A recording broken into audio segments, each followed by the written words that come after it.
le mot cybersécurité sera mentionné lors de la présentation, c'est à la diapo numéro 6. Mais ça va s'y limiter. Avec moi, on retourne un peu plus dans je dirais des questions d'interaction humaine, parce que c'est aussi un des aspects, bon, vous imaginez bien, centraux à la question de la mobilisation des connaissances. Je veux aujourd'hui avec vous, si on veut, pousser un peu le pion des consultants dans l'écosystème de la mobilisation des connaissances dans lequel le milieu universitaire est partie prenante. On aimerait notre milieu universitaire ouvert d'esprit, ouvert à de nouvelles solutions et tout ça. Malheureusement, tout comme bien d'autres secteurs, on retrouve un nombre de préjugés assez effarants concernant les consultants, dans le monde universitaire comme ailleurs. Il y a des mythes, des préjugés qui circulent. Est-ce que c'est le travail de grandes boîtes de consultants qui laissent de mauvais souvenirs à leurs partenaires? Je saurais comment l'expliquer exactement, mais j'ai entendu beaucoup de ces préjugés-là. Puis, ça fait que le parcours de consultants, provenant de différents groupes, soit du micro-groupe comme le mien, Sapiens Conseil, ou de plus grandes boîtes, ont de la difficulté, je dirais, à cheminer puis à venir porter main forte à des groupes universitaires ou de groupes de partenaires, disons, qui travaillent à diverses problématiques. Donc, c'est un chemin qui est quand même semé d'embûches. Et ce que je veux faire aujourd'hui, c'est un peu m'attarder à la valeur ajoutée que peut justement avoir un consultant dans des projets impliquant les universités. Les stéréotypes. Bon, ce que je vous propose de faire, c'est de les passer un à un, de sorte qu'on pourra voir, en voyant leur revers, comment les consultants sont à même de participer à l'effort de mobilisation des connaissances. Premier préjugé. Un consultant, c'est quelqu'un qui vous charge vraiment, vraiment cher pour vous dire ce que vous savez déjà. Vous l'avez peut-être déjà entendu celle-là. Quand j'entends cet énoncé-là, en fait, j'ai toujours l'impression que c'est un énoncé qui est tronqué. Il manque toujours le « mais ». Le « mais » après, dans ce cas-ci, c'est il vous dit ce que vous saviez déjà, mais que vous aviez oublié que vous saviez. Bien souvent, le consultant, justement, arrive dans des domaines hyper spécialisés et celui qui arrive et qui repose des questions, remet à jour certaines connaissances qui étaient bien ancrées, mais bien enfouies aussi dans tout le bagage de connaissances des personnes qui sont impliquées. Et c'est ce personnage-là, arrivé de l'extérieur, qui vient remettre en valeur cette connaissance-là. L'autre bout de phrase aussi que j'entends, c'est oui, vous le saviez déjà, mais vous ne saviez pas nécessairement comment le partager. Comment faire en sorte que cette connaissance-là, ce savoir-là, se rende, on disait au début de l'après-midi, la connaissance adéquate, dans si on veut, la synchronie, dans le timing adéquat, aux personnes adéquates. La partie du consultant peut vraiment être très importante dans cet aspect-là. La connaissance, elle est souvent, je dirais, plus lourde que ce dont ont besoin les partenaires. Donc, il faut s'assurer qu'elle ait la bonne forme, quelle est la bonne vitesse, le bon angle de pénétration chez les partenaires pour qu'elle soit vraiment appropriée, puis qu'elle soit ensuite mise en action, qu'elle soit utilisée dans les différentes actions des partenaires.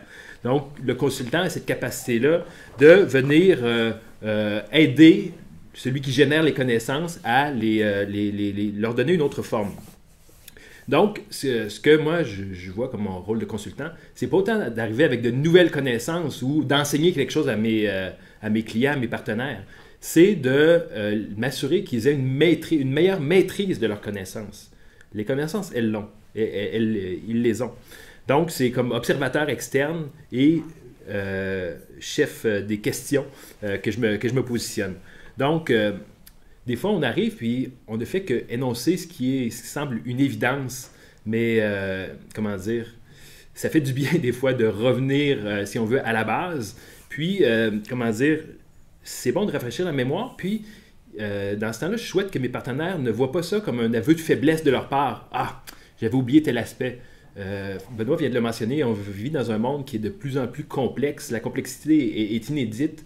Donc, je ne crois pas que ce soit un aveu de faiblesse quand quelqu'un de l'extérieur arrive et nous souligne qu'il y a un aspect de notre connaissance, peut-être qu'on avait moins mis de l'avant ou qu'on avait eu tendance à oublier. C'est plutôt une admission qu'on a besoin d'être plusieurs pour vraiment cibler la bonne connaissance qui pourra dénouer certains problèmes. Un autre préjugé, un autre mythe qu'on entend souvent, un consultant a un coffre-outils limité, contenant généralement un marteau, tout ce qu'il voit, c'est des clous partout qu'il peut enfoncer. Bon, je n'ai pas besoin devant un public universitaire de parler de l'importance de la ou des méthodologies dans le travail. Par contre, dans le travail de consultant, ce qui est important, je dirais, au-delà de la méthodologie, ce sont les compétences. Les compétences que le consultant apporte avec lui, ces compétences qui sont de divers ordres, apprendre à lire le contexte et à s'adapter, faire preuve de curiosité, une curiosité qui sera générative, une curiosité qui permettra de soulever certaines questions, de mettre de la lumière sur certains aspects plus ombragés. Une compétence aussi interpersonnelle, réussir à établir une meilleure relation entre les parties prenantes. Comme consultant, je suis amené à évoluer dans le secteur universitaire, mais aussi de l'autre côté, si on veut, des fois de la clôture, parce que des fois, oui, il y a une clôture vraiment entre les deux.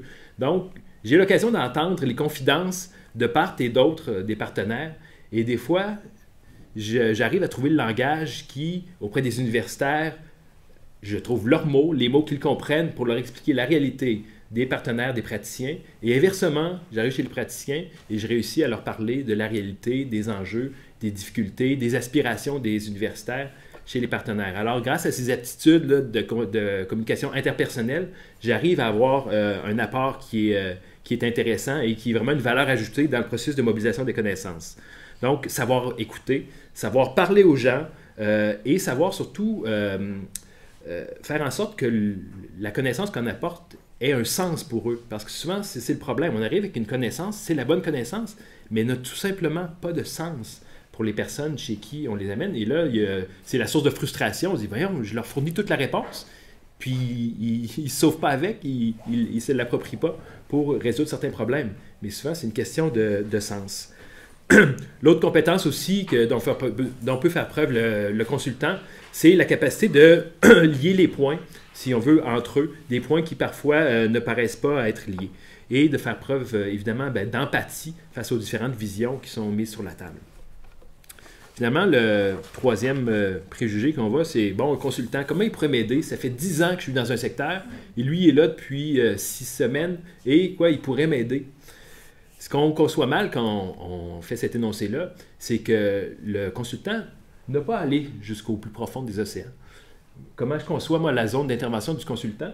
C'est non pas simplement en surface, c'est quand même une personne qui a une certaine... Il est quand même connaissant, il est quand même informé, mais c'est, je dirais, à l'orée de la surface. Dans cette zone intermédiaire-là où les praticiens et les chercheurs, des fois, n'arrivent pas à se connecter. Donc, en limitant sa zone d'intervention, et c'est fait sans prétention. Je n'ai jamais, comme consultant, la prétention d'en connaître autant que mes partenaires. Et ce n'est pas nécessaire. C'est ce qui me permet aussi d'aller intervenir dans différents secteurs différents. Donc, en me situant dans cette zone-là, j'arrive effectivement, en moins de 10 ans de travail sur le terrain, à avoir un apport qui, je crois, peut être bénéfique. Donc, si on veut, j'éclaircis cette zone-là et je favorise un meilleur contact. Donc, vous comprendrez que moi, quand je parle d'être consultant, et même des fois, j'utilise plus le mot conseiller que consultant, je n'aime pas l'idée du consultant expert. Je n'aime pas être vu comme celui qui apporterait la réponse. J'aime mieux être celui qui apporte les questions et qui permettront aux parties prenantes de cheminer et en se posant ces questions-là de façon conjointe, arriveront à générer, à coproduire, à co-construire une nouvelle connaissance qui fera sens pour eux. Donc, c'est l'empowerment des personnes que je vise avant tout. Donc, les connaissances que j'amène dans un mandat, je ne veux pas qu'elles soient jugées par la profondeur nécessairement de celle-là, mais plutôt par la fraîcheur qu'elle amène dans la discussion, dans le débat.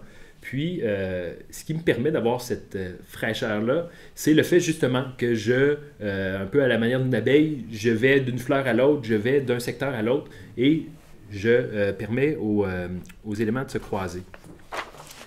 Au cours des 10 dernières années, je suis intervenu dans au moins 10 secteurs d'intervention. Ça, c'est au bas mot. Si je faisais la liste exhaustive, ce serait encore plus que ça. Les liens entre la cybersécurité et la pédiatrie sociale, entre la réussite éducative et la maçonnerie, on pourrait en parler. On pourrait peut-être trouver quelque chose. On a peut-être des liens à établir. Hein? Tout est connecté. Mais vous en conviendrez que c'est assez loin. Et pourtant, je suis intervenu dans chacun de ces secteurs-là et j'ai pu être au fait de certaines discussions, certaines avancées dans un secteur, essayer de le comprendre le mieux possible et apporter cette connaissance-là dans un autre et arriver à innover serait un mot un peu prétentieux, mais apporter cette fraîcheur-là. Pourtant, ce sont des discussions qui peuvent être assez avancées, assez même anciennes dans certains secteurs, mais qu'est-ce que c'est le lien entre la cybersécurité et la maçonnerie? Il n'y en a pas vraiment, si ce n'est moi. Moi, le lien qui unit ces secteurs-là, ponctuellement, ou il y en aura certainement d'autres, là, mais vous comprenez que ce sont des secteurs qui n'auraient pas été amenés à entrer en contact, si ce n'est par cette personne. Puis quel meilleur véhicule de connaissances on peut avoir qu'une personne? C'est toujours ce que je souligne chez mes partenaires universitaires. Vos meilleurs véhicules, votre meilleur véhicule de transfert de connaissances, c'est un étudiant. C'est quelqu'un qui arrive avec une connaissance qui est intégrale, avec son bagage qu'il a au préalable, avec ce qu'il acquiert comme connaissance dans votre centre de recherche et qui peut aller porter dans d'autres secteurs. Donc, une personne comme ça arrive à essaimer un peu des connaissances qui sont développées en parallèle sans qu'on s'en rende compte, mais il suffit qu'il y ait le contact pour que les liens soient faits. Donc, c'est comme ça que je vois mon rôle de consultant. C'est un peu comme d'agent pollinisateur. Donc, c'est pas moi qui ai inventé le terme, mais c'est vraiment l'idée de faire en sorte que des éléments qui sont déconnectés arrivent à générer un bénéfice qui est mutuel. Puis bon, il faut l'admettre, hein, ça a été mentionné tout à l'heure, les professeurs ne sont pas, malheureusement, des super-héros. Il y en a des excellents, des fantastiques, mais la tâche du professeur universitaire d'aujourd'hui est d'une lourdeur, elle l'était à l'époque, et on continue d'en ajouter, et d'en ajouter, et d'en ajouter. Et souvent, ce dont on se rend compte, c'est que la tâche mobilisation des connaissances est malheureusement celle qui parfois fait déborder la table de travail, celle qui est de trop. Et on peut bien blâmer les chercheurs, les professeurs de ne pas prendre à cœur ou de ne pas donner l'énergie nécessaire à cette dimension-là de leur travail. Mais la réalité, c'est que les recherches sont de plus en plus difficiles à mener, les fonds se font plus rares. Donc, moi, ce que je prône, c'est l'appel à différents, justement, éléments de l'écosystème pour mener à bien cette mobilisation des connaissances-là. Faire reposer ça sur les seules épaules des chercheurs, à quelque part, c'est injuste. Donc, moi, je vois un écosystème où chercheurs, étudiants, parce qu'aussi, il ne faut pas faire appel à des consultants au détriment des étudiants non plus. Il faut que les étudiants restent dans l'équation, parce que c'est le développement des compétences de ces personnes-là sur lesquelles, ils se développent des compétences lorsqu'ils sont impliqués dans les projets. Mais introduire un consultant dans un projet, c'est avoir une expertise, je dirais, un peu plus chevronnée, un peu plus profonde, de façon presque instantanée, ce qui parfois est plus difficile avec les étudiants. Donc, il y a une différenciation de compétences, de capacité d'intervention qui est à considérer. Et, les chercheurs sont en mesure de faire cette équation-là où on donnera le poids qu'il faut à chacun d'eux. Mais je pense sincèrement que les consultants ont cette capacité-là de venir pour un temps et ensuite de se retirer pour avoir un apport, permettre de dénouer quelque chose et d'avoir cet impact qu'on souhaite. Finalement, je reprendrai les mots de Damien Constantiopoulos qui avait fait une présentation lors d'une revue des 25 années de transfert de connaissances. Et il disait que c'est bien beau dire qu'on veut penser en dehors de la boîte, mais avant toute chose, il faut concevoir la boîte. Il faut la comprendre, il faut la visualiser. Et c'est une fois qu'on aura posé les bonnes questions pour comprendre cette boîte-là, comprendre quel est ce véhicule-là, qu'on pourra penser à l'extérieur de celle-ci.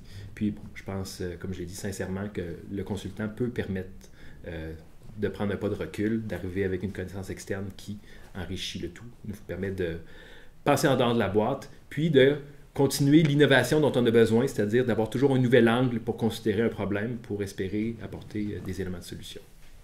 Merci.